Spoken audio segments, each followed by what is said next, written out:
Roger, this doesn't look like anywhere on the map. Where the devil are we? Feeling lost in your spiritual journey?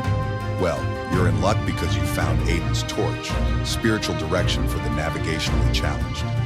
Pick up a torch and join us as we cast a light on a path to a deeper walk with Jesus Christ. We'll light a flame to cast out the darkness. Father Tim Doublestein is our guide as we discover the spiritual disciplines of the church. Father Tim is a priest in the Anglican Church in North America, the missionary diocese of All Saints. He is also the lead church planter of the Fellowship of St. Aidan. Settle in. This is going to be quite a ride. Well, welcome back, podcast listeners. We are so glad to welcome you to 2025. 2025 has begun. It's the second season of Aiden's Torch, and I am Father Tim Doublestein, your gracious host. And with me again is Deaconess Caryn. Welcome to season 2. Woohoo! Woohoo! We have been looking forward to this. If you've been following us in season 1, you know that in season 1 we spent a lot of time talking about the habits of life that build up a Christian, which makes you a deeper follower of Jesus Christ, which helps to strengthen you in your journey and all of that. So we talked a lot about the practices of the daily office. And we talked about private prayer and how that works and how necessary weekly celebration of the Eucharist is. Talked about the church calendar. So basically, season 1 is kind of how do you go from, hey, I've had this experience of Jesus Christ, to how now should I live? And the first ones were how you order your daily life, how you begin to develop a rule of life. I even have my pets in line. As soon as they hear prayer start, they know it's time for them to eat. Okay. Or time to go to bed. And that's significant because once you put these things in place in your life, they have to become such a habit that even others would notice. Hey, I don't want to bother them between these hours because I know they're probably going to be at prayer.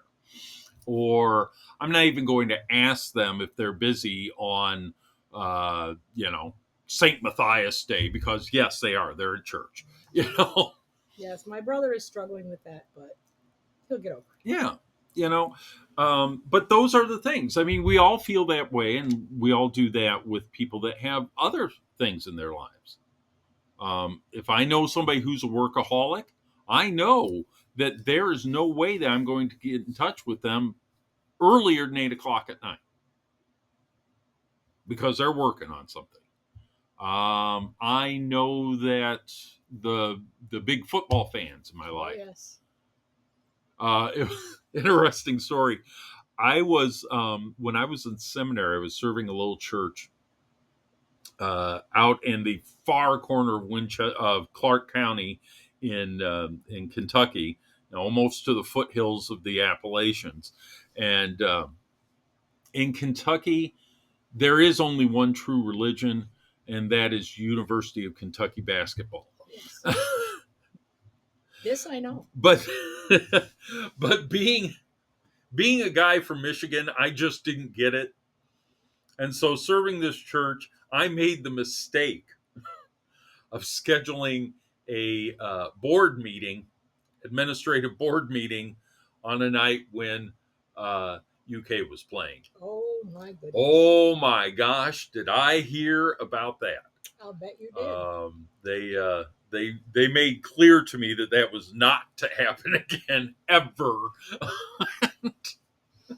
Did they bring their own little TVs?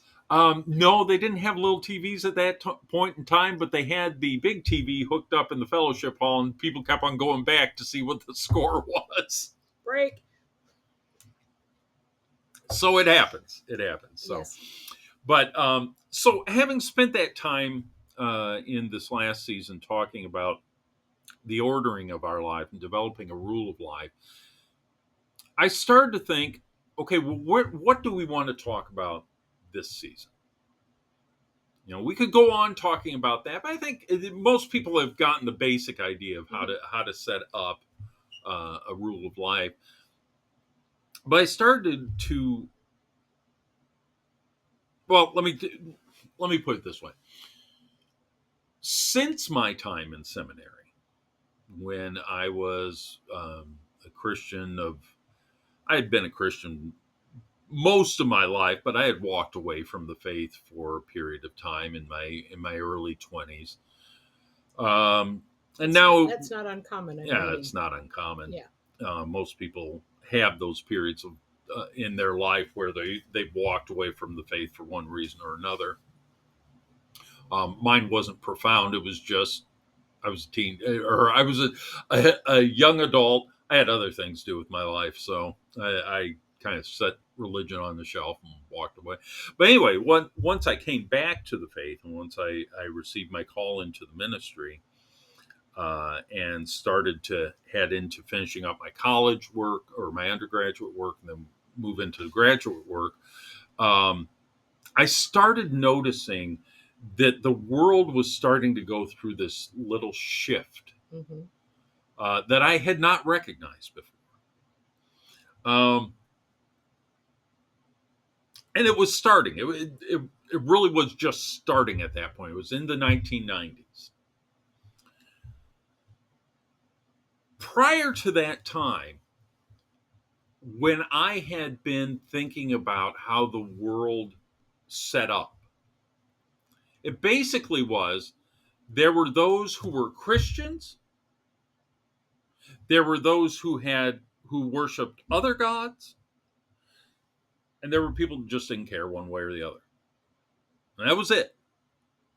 So and that's how my classes were structured in my undergraduate work and in seminary.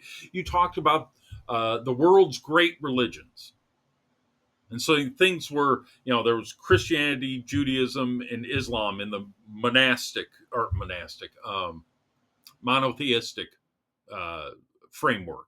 And then there was, the Hindus, the Buddhists, I'm never really sure why they included Zoroastrianism in that, but they did.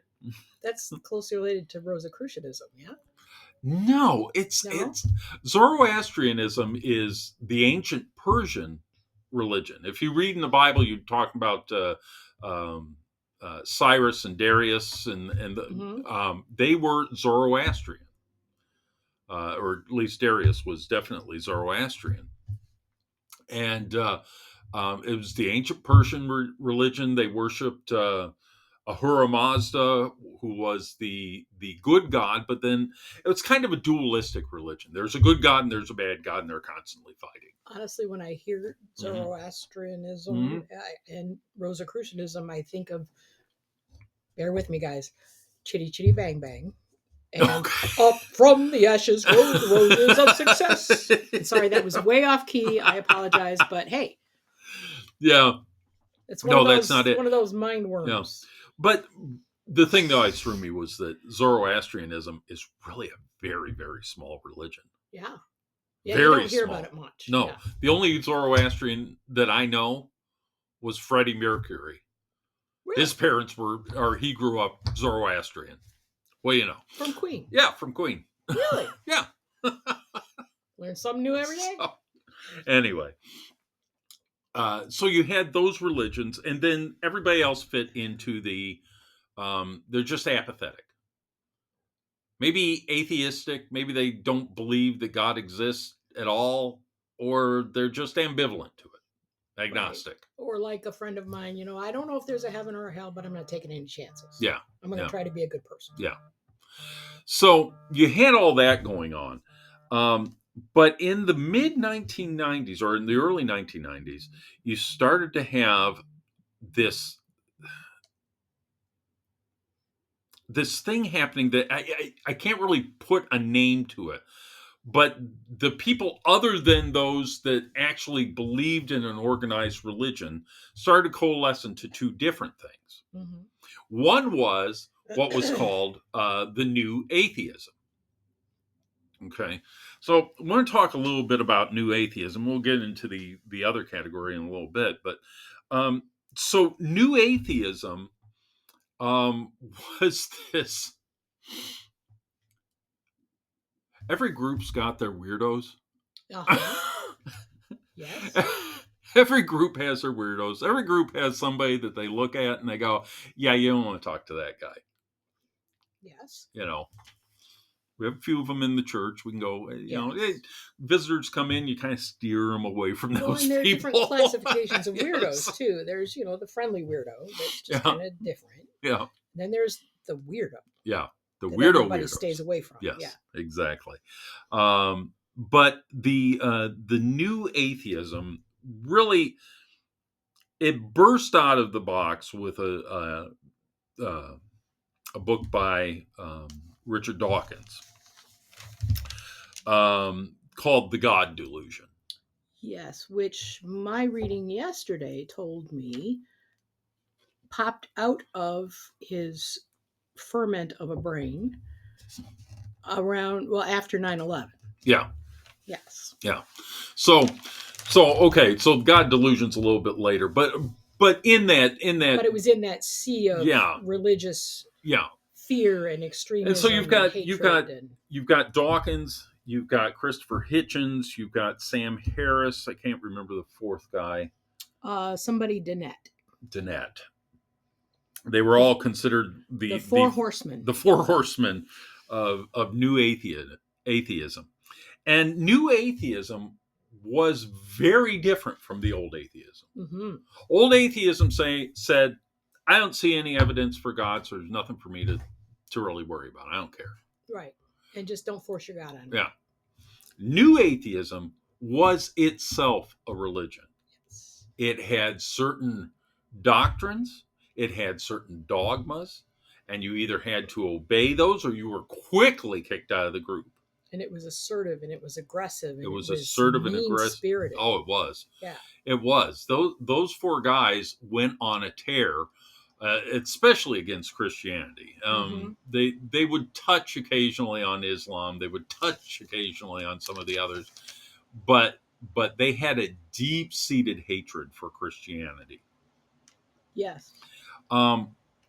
Yeah, Christianity was bad. Everything that was bad in the world was because of Christianity. Yeah, really.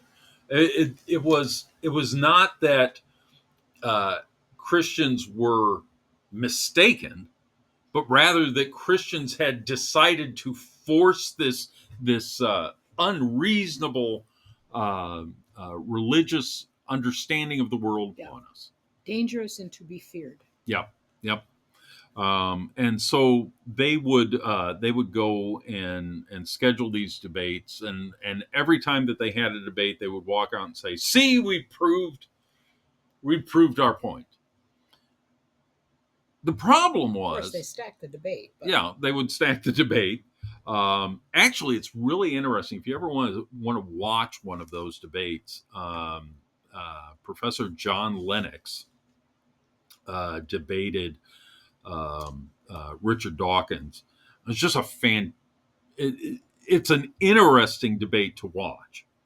Dawkins is very dismissive. He's very sarcastic. He's hostile. It's just there's no other way to put it. Lennox, on the other hand, is trying to engage him in an actual logical debate. Yeah, the first essay that I listened to yesterday was by a man named Cy Gart. His parents were very active in the communist movement in America. Okay. They were leaders. Yeah.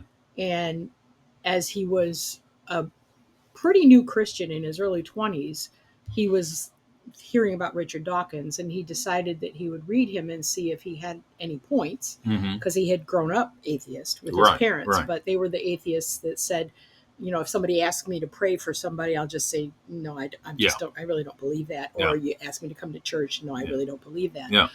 But he found that the falsehoods of the new atheism echoed the falsehoods of communism. Yeah. And that the assignment of fault on Christianity for every single war that ever occurred in the history of the world to Christianity was wrong. Yeah. Which was not what he was taught. Yeah. And that the new atheists soft-pedaled Lenin and Stalin and all of their atrocities because, they were the good guys because they were atheists too. Right, right. And he found out that wasn't right. Yeah, that was the thing that started to come out as this new atheism kind of burst on the scene. Everybody initially gave it a lot of credibility. Initially, everybody was kind of like, so reasonable. Okay. Yeah. But at first, as it went along, you started to realize that what happened, or what their arguments were easily knocked down. When they started to talk about all the horrible things that Christians had done and bringing all these wars and all these people who had died because of religious causes and everything, you'd turn around and you go, well, what about Stalin? What about Pol Pot? Right. What about, what about Hitler? And they go, oh, he's Christian. Oh, no, he wasn't. No. He used the church. Well, and actually, Dawkins wrote a lot about Hitler and pretty much idolized him. And he actually was very into the occult and into all kinds of non-Christian things. He pretended to be Christian because that's what the German people would want. Yeah. German people were not going to follow somebody that just completely tossed all that out. Right. Yeah. Right. Right. So you just start adding those up and you just go, what you're saying is not even correct, sir. Right. What you're saying isn't even correct. And what began to suss out from all that is that the new atheism was more about, whether they realized it or not, it was setting up an alternative religion to Christianity. Yes. One that didn't have a God at the center, but definitely had humanity at the center. Humanity, yes. And they actually assigned human morality and our awareness of do unto others as you would have them do unto you, and love your brother as yourself, and all of the things that Jesus taught us. Right. They assigned that to evolution.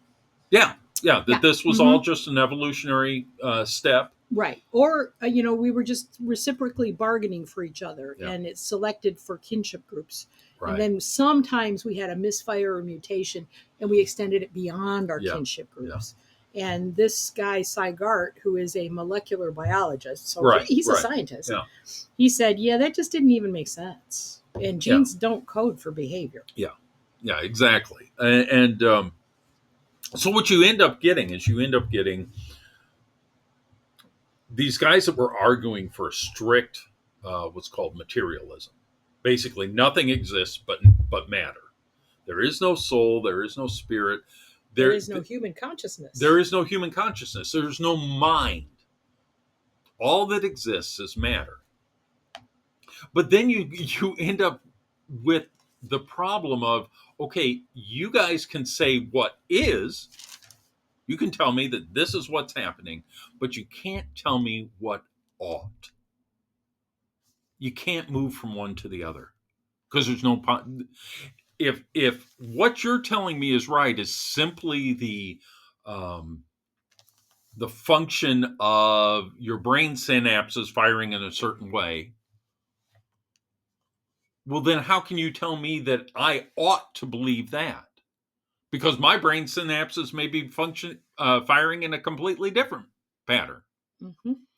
You can't get from is to ought with spiritual or with strict materialism.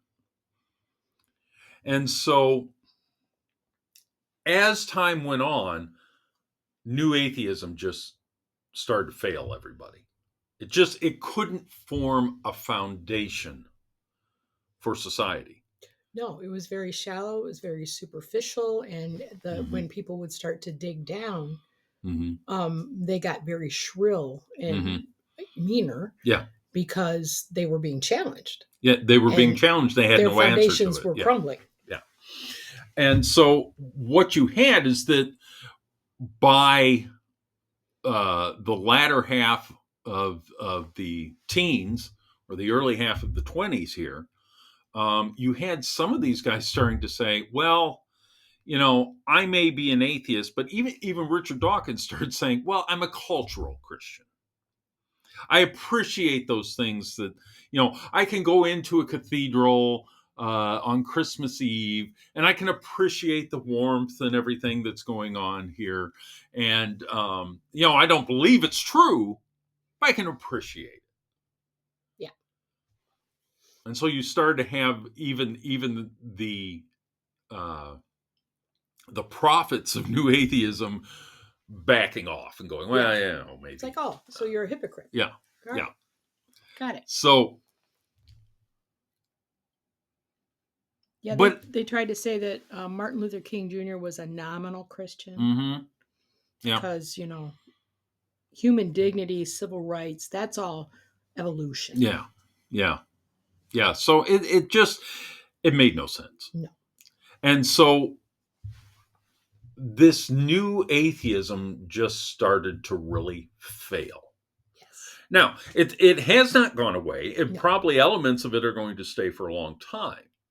I've noticed this anytime I get into an argument with people occasionally. I really don't seek out arguments, but sometimes they find me. Honestly, I follow you on Facebook, and I see your posts, and they seem fairly innocent to me. But yeah, some of the responses are quite interesting. Yeah. And so if I will post something regarding the Christian faith and challenging the world to take a look at it, a lot of times I will get some of these new atheism people, and they'll come out and they'll trot out the same arguments that have been made for decades now. Honestly, my favorite recent one was Jesus was a pagan and you're going to go to hell. Yeah. Which no, he wasn't. And well, he did go, but he pulled the people out. Yeah. And took them that was a weird response. That was, and he doubled down on that. Oh yeah. Oh yeah. Oh yeah. He did. As I said, some of those people that just go, okay, yeah, let's not talk to him. Let's go over here. He kept trying though, man. He wanted it. He wanted it. But others were just throwing out look at all the terrible and horrible things that have happened in the world because of Christianity. Yeah. And so that theory, that way of looking at things is never going to completely disappear, but it's lost its luster. Well, especially in the academic world and more educated world, it just doesn't make any sense. And so people are going, that.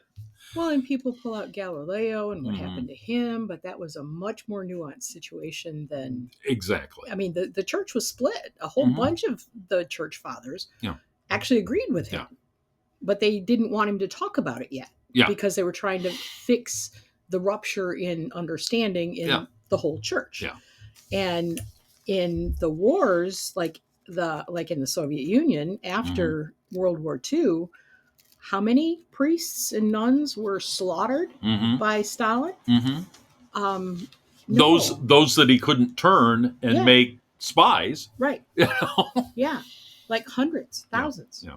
And it since the time of Christ, the church has stood for peace and supporting people. It has. And that's the nuance of things that some people don't get when they start pulling out these statistics and this, that, and the other. Right. One of my big arguments recently, and this was with a neo-pagan, which is kind of where we're going with this in the next section of this. But one of his big arguments was, but Christians came in and they forced everybody to convert and this, that, and the other. And they stole our stuff. And they stole our stuff and this, that, and the other. And he was referencing an occurrence that happened in the Nordic regions in the 1300s. And, it was hard to really... much. Yeah. It was hard to get him to stop a little bit and actually hear what I was saying, but I kept on saying there's very little evidence that those people were trying to follow Christ and converting these people. Right. There's Was more it evidence. religion-based Yeah. or was it politically? Yeah, there's based? more evidence that they wanted that land and that stuff. And so we can use Christianity to justify this. Well, there are a bunch of pagans up there. We need to get them converted. Right. And let's just say we're doing it for this. Yeah. Yeah. Because if you go back to the early missionaries and monks and people that went into pagan areas, they weren't armed. No. They didn't have an army behind them. No. They came in. Well, if they were harvesting wheat, maybe the scythe, Yeah. would call it a weapon. But they were coming in to try and help free these people from being enslaved to these false gods, and to liberate them, to help them understand the true God and what He wanted for them. Yeah. So yeah, completely different things. So coming into the 20s, the late teens, the early 20s here. It's so weird for me to talk that way, being a person that grew up in the in the 20th century. Yes. Because I think of the teens and 20s, and I'm going 1910, 1920, but hey, we're 21st century people. So Yes, we anyway, are. so going into the late teens, early 20s, we start to see the collapse of new atheism.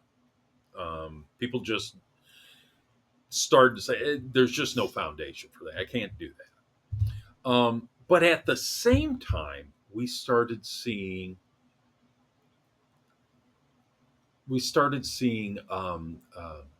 polls, religious polls, Pew Survey and those type of things, coming out and saying that fewer and fewer people were identifying themselves with a particular religion. They were claiming, and there were all kinds of articles, news reports on the rise of the nuns. Yes. N-O-N-E. I'm spiritual, Yeah. but I'm not religious. Exactly. Yes. And there were two ways in which Christianity addressed it. Yeah. There were two ways in which Christianity addressed it. They either, number one, said, well, the rise of the nuns, they're all becoming atheists. They just don't believe in God. Mm.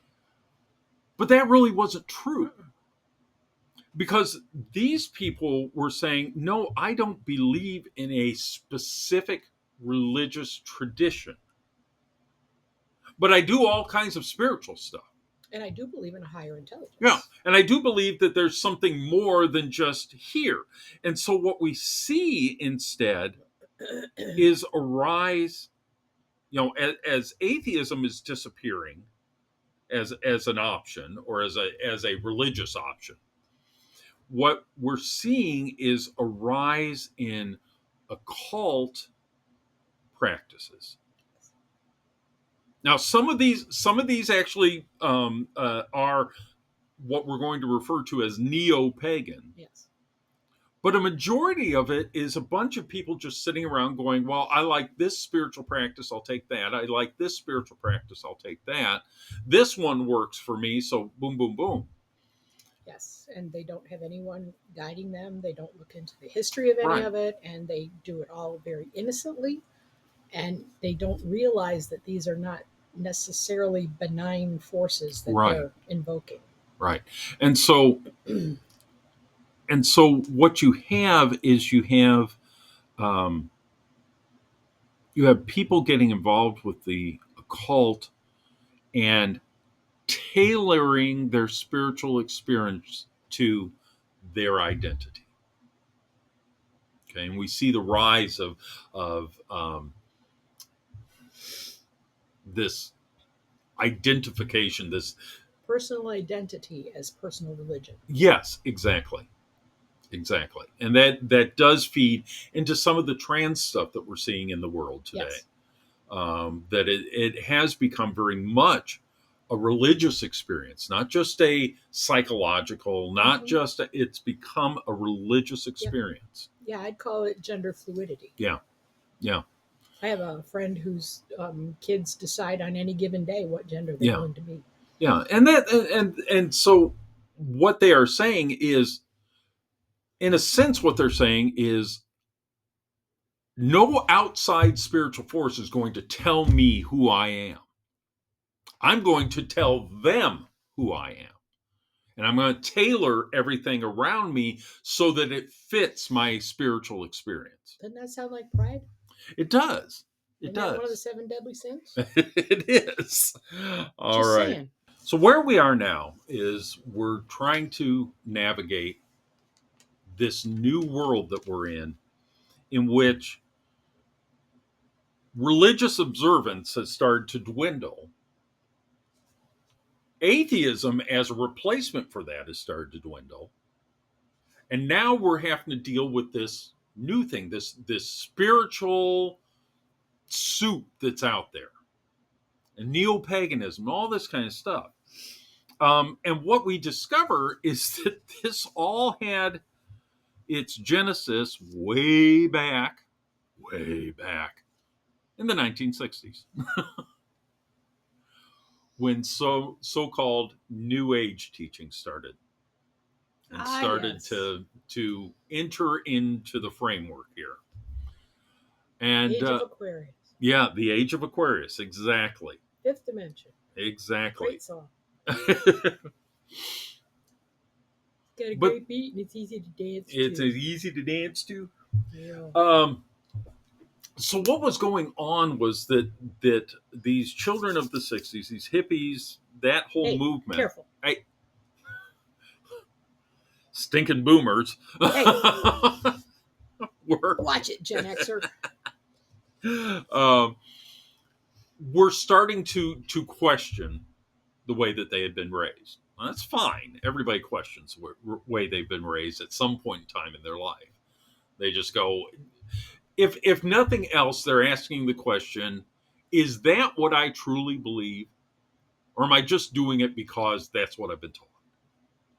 Okay, so the children of the 60s in a greater way than that had ever happened before really started to question that. And when they started to question it, they started to say, well, not only don't I necessarily believe everything that I've been taught, but I want to reject it and start making my own. Where did they go? If you're looking for spiritual meaning, Woodstock. Oh, yeah, wait. Woodstock. If you're looking for spiritual meaning, and you're not going to find it in Christianity anymore because you've decided you reject that, where are you going to go? A bunch of them went to India and Buddhism. They went to Buddhism. They went to Hinduism, but they didn't adopt the actual religion. Nope. They went for the experience. Yes. They became very experience oriented. Just the practices. Right. Yes. I'm going to do these practices.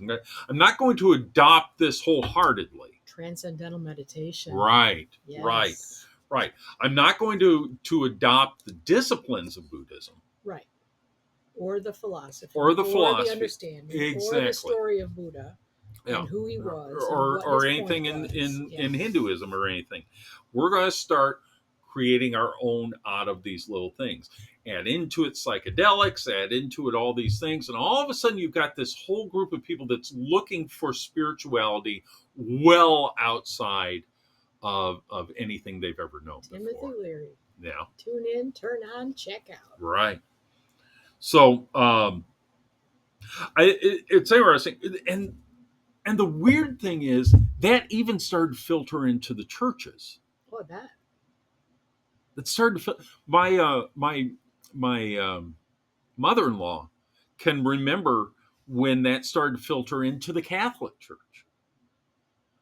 And she remembers sitting there and as the old hymns drifted away and you started to bring in guitar masses and everything. I was going to say that was in the era of we got to bring the kids back in. Yes. And how we're going to bring them in is to bring their music in. Right. And they tried to get more charismatic. And you had people singing George Harrison's My Sweet Lord. Yes. Which he was accused of plagiarizing, but hey. Because they didn't listen to the lyrics and realize that at the end of it, he's singing to Hare Krishna. Yeah. I don't know how they missed that. I don't know either. Of course, I actually have run into many people in my life who don't even listen to the lyrics. And I'm Yeah. like, if I'm not listening to the lyrics, I don't Right. get the song. Right. And so that started, basically the idea was, and this again, this moves from the 60s into the 70s into the 80s in my frame of reference, Yeah. was if it's spiritual, Christians will adopt that. Yes. We'll take it wholeheartedly. Yeah. To heck with the lyrics. Yeah. Or to heck with anything else. Don't question it according to doctrine. Don't question it according to anything that's in the Bible. It has a spiritual sense to it, so it must be in some way okay. Not necessarily. Yeah. So this starts this this undercurrent, and so you have pagan practices that were being introduced in the church. I can't count how many churches started yoga classes. Yeah. Yep. And meditation. Yeah, folks, yoga is a spiritual discipline of the Hindu religion. Yes. It's not an exercise. Yes, and their goddesses and gods are not necessarily what we would call gods and goddesses. They're demons. Yeah. So what we find is that if you start adopting those practices, if you start dabbling in that, and let's be frank about it, it is the occult. Yes. Okay, these things are occult. Yes. They're not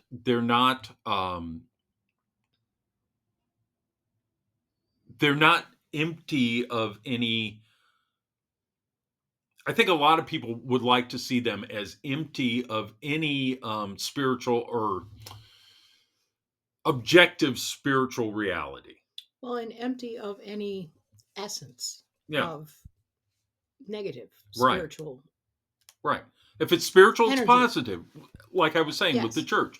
If it's spiritual, it's positive. Well, and Ouija boards have become parlor games. Tarot cards have become parlor games. They're really not anything to mess with. Right. I had tarot cards. Right. And I used them. But I have lost them and I have not replaced them. Yeah. And I will not replace them. Yeah, exactly. Because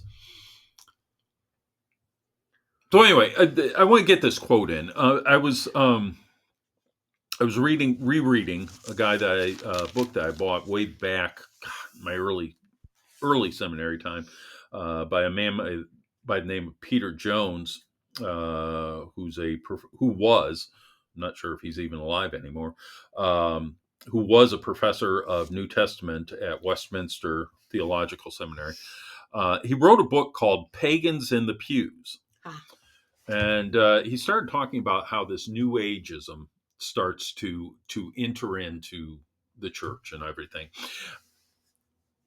This is what he said. He said, New Age liberalism is apostasy. Okay?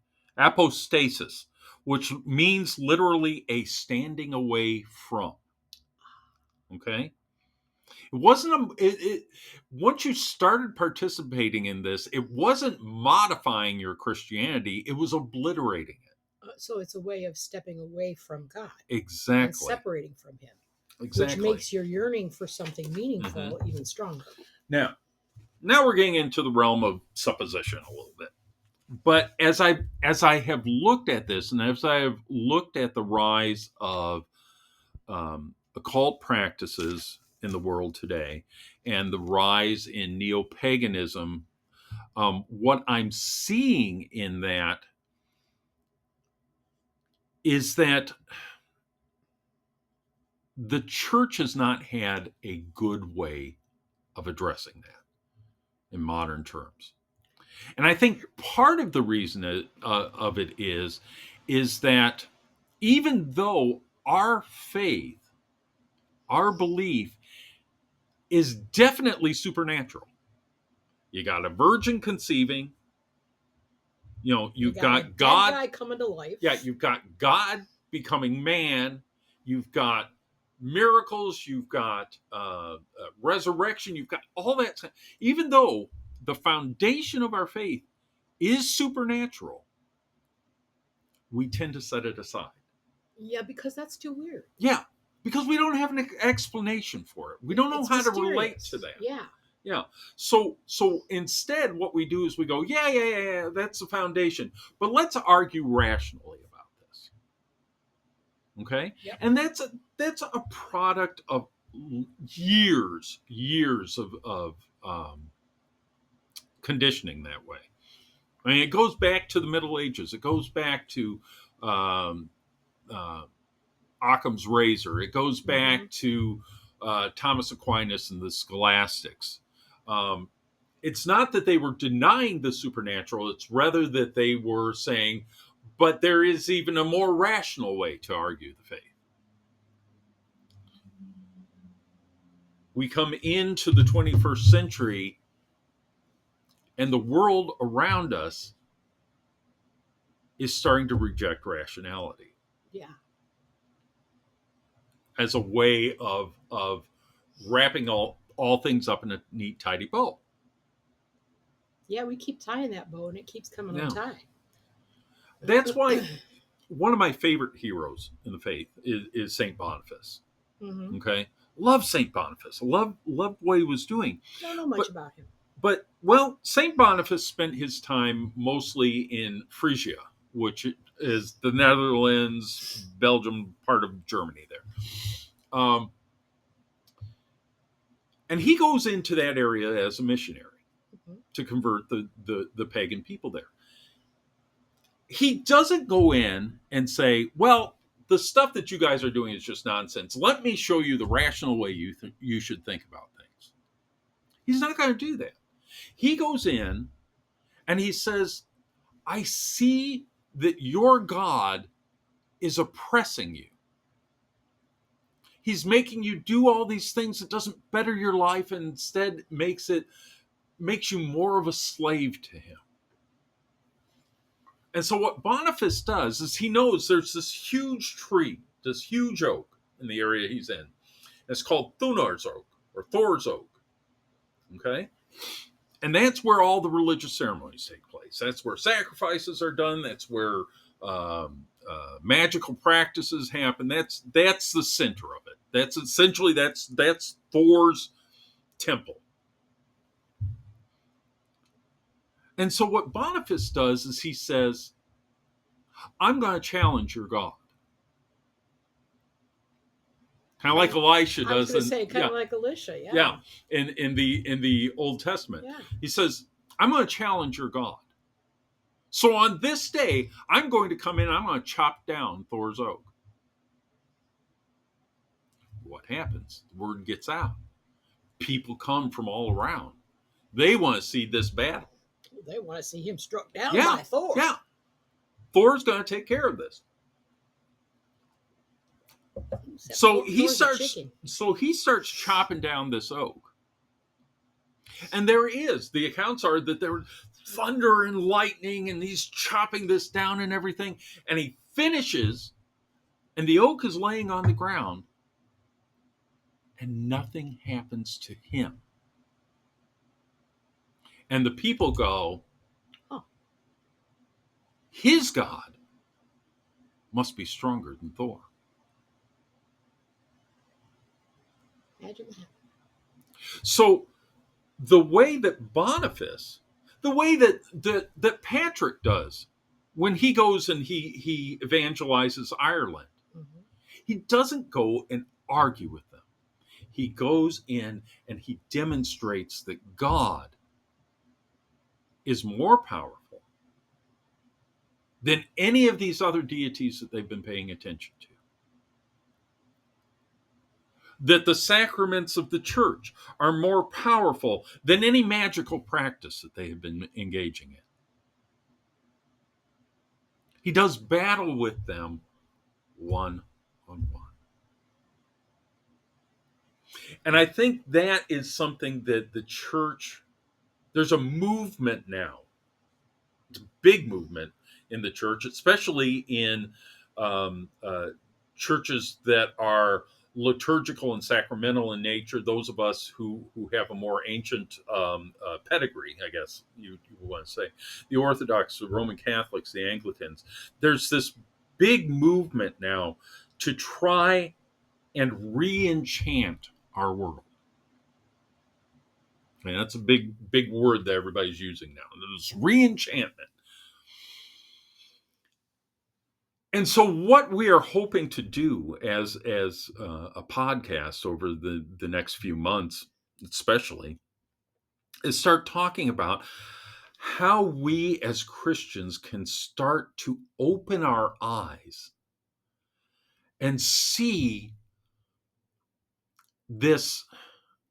I mean, I can't think of another way of putting it. This start to see as this world as God drenched. Yes. Because we've worked hard to not see that. Yeah. And honestly, my whole life, I have been enchanted by Right. the magic under everything I see. Right. And I think that's one of the things that drew me to Anglicanism, because everything I read about it before I came to the church that first day was, yeah, these guys are really looking for the magic. Yeah. Underneath. Yeah. And the other book that we looked at, or that you were reading, and I am listening to, and I'm getting a copy of it today, called The Unseen Realm. This guy wrote an entire book and his doctoral dissertation, and actually more than one book, on Psalm 82. One psalm. Yeah.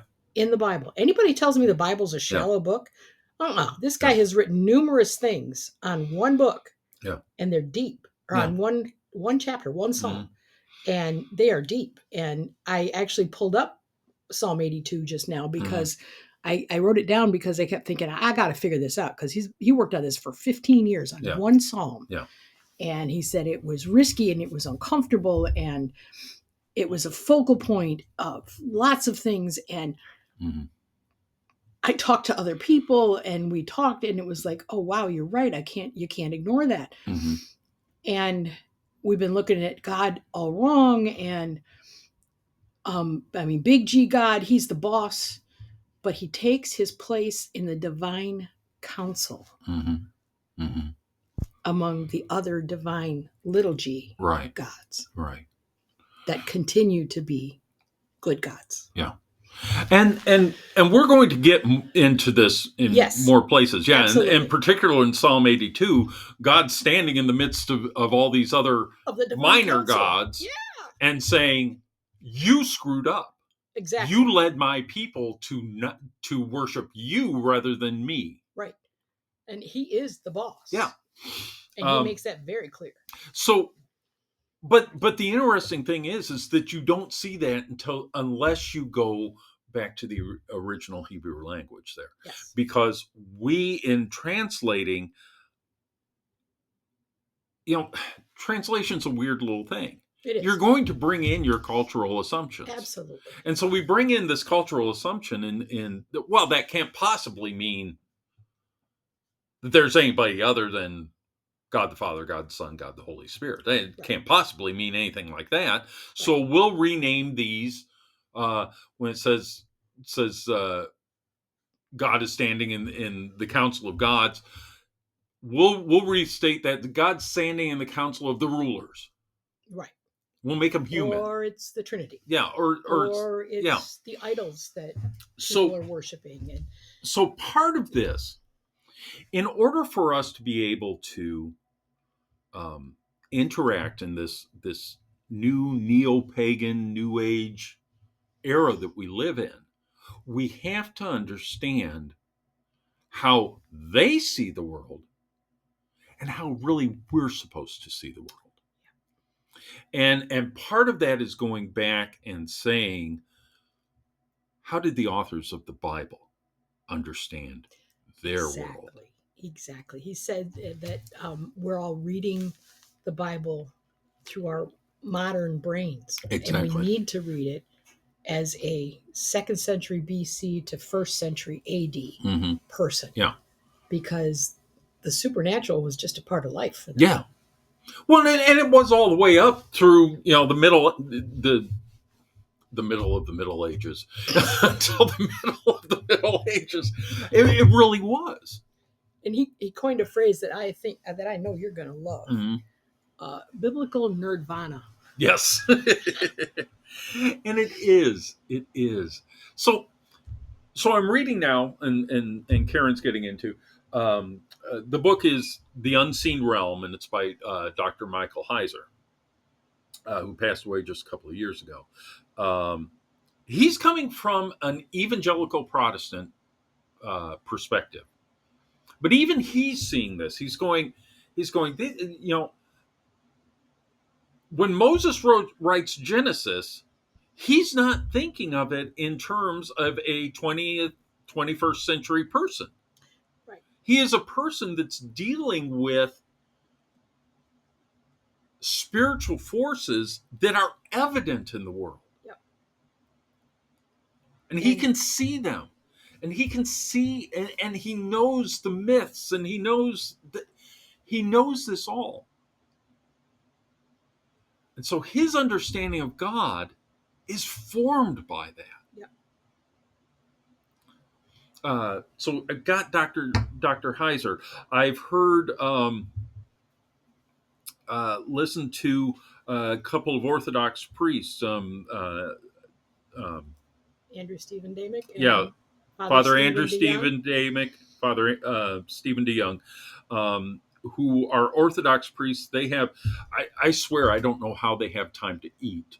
Because each of them is writing several books, doing several podcasts. Well, and Father Andrew is currently working on his doctorate. Yeah. Father Stephen has a couple of masters and at least one doctorate. Yeah. So it's but their podcast, and this is how I got to know who plus they're the rectors of their churches. Yeah, who Dr. Heiser is, was that he was brought up in the context of their podcast, The Lord of Spirits. Yeah. And again, it's about trying to understand the scripture in the world it was written, and maybe see where we have put blinders on. Yes. Where we have said, well, we're just going to dismiss that because that's weird and I don't have a good explanation for it, and I'm just going to set that aside. In fact, he said that. He said that he and his wife were looking for a church, and the guy that they went to hear said they were supposed to do 1 Peter 3, verses 14 through 42. And he said, we're going to skip that because that's just too strange. Yeah, and let's talk about and never went back. Yeah, let's talk about what that passage is. And in 1 Peter, that's where Peter is talking about how baptism now saves you. Really? Yeah. And how Christ went into hell or Hades and preached to those who were. And so rather than deal with the fact that this is what Peter understood happened. Right. And that baptism is circumcision of the heart. And so rather than dealing with that, well, it's too strange. I don't know how to deal with this. So we're going to skip over that passage and go to something that we can make more sense out of. Wow. In other words, let's go to something that's more that I can argue rationally rather than having to deal with the fact that Hades might actually be a place in which Christ could go in and people could listen to him preach. Well, for crying out loud, he went in and pulled people out. Why couldn't he go and talk to them? Again, but that's coming from this passage. Yeah. Well, and he also says that the way to approach the Bible is not as a chronological point A to point B, but as a mosaic. Right. That you have to step back and look at the entire book. To see how God is working in all of this. Yes, because there are parts of the Old Testament that echo in the New Testament and the New Testament that harken back to the Old Testament and to the Apocrypha. You can't take any piece of it separately.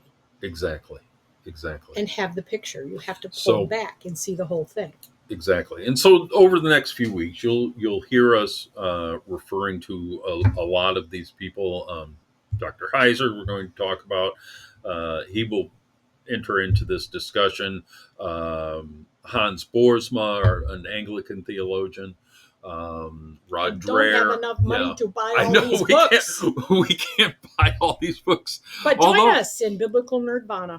Although, if you'd like to donate to my library fund, hey, wait a minute. I'm sure I have a way of making that happen.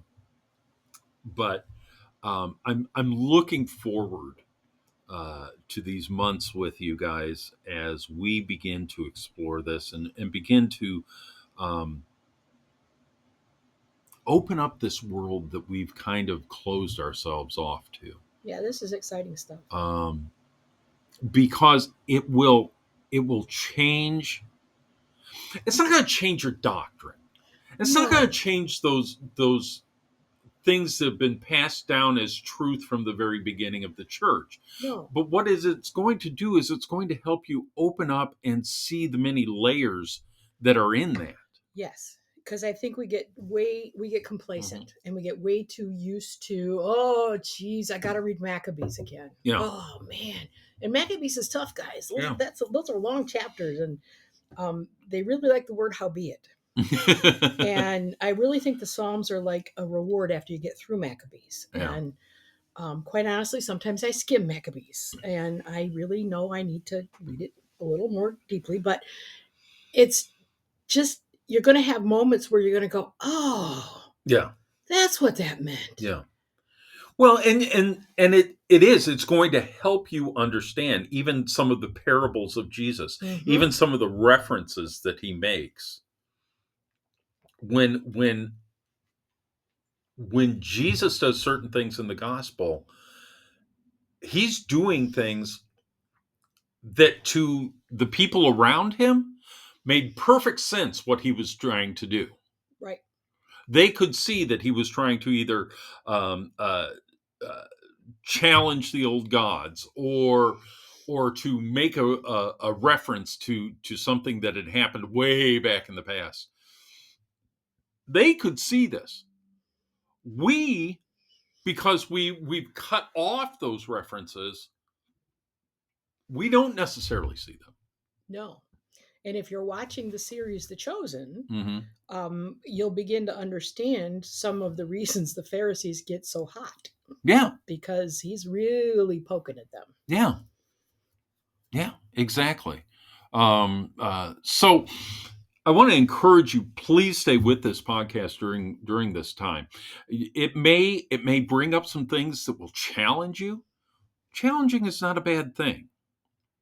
You know, there may be things that you take a look at and you just go, boy, that just doesn't make any sense to me. That's fine. Well, send us your questions. Yeah, send us your challenges, and we'll probably do periodic Q&As like and there Father will be Andrew times and Father Stephen do, and like Bishop Darrell does. Yeah. And there will be times that I'll say, you know what? This is the best I can do on this. Let me send you to your spiritual guide, usually your priest, or your bishop, and say, talk to them. Have them help you through this. And that's fine. But, as always, we love you. We think this is going to be an exciting journey. And we're looking forward to spending it with you. You might be able to tell we're a little excited. Yeah, we really are. And so, on behalf of me and Deaconess Caryn, who's swallowing her coffee quickly, will you receive this blessing? May the Lord bless you and keep you. The Lord make his face to shine upon you and be gracious unto you. The Lord lift up his countenance upon you and give you peace. Amen. Amen. Amen. All right, Epic Voice Guy, take us on out of here. We'll see you later. And they devoted themselves to the apostles' teaching and the fellowship, to the breaking of bread and the prayers. Acts 2:42. You've been listening to Aiden's Torch. Aiden's Torch is a ministry of the Fellowship of St. Aidan, a new Anglican church plant in northeastern Michigan. If you would like to learn more about the fellowship, please visit our webpage at www.staidanfellowship.org. And the Lord added to their number day by day those who were being saved. Acts 2:47.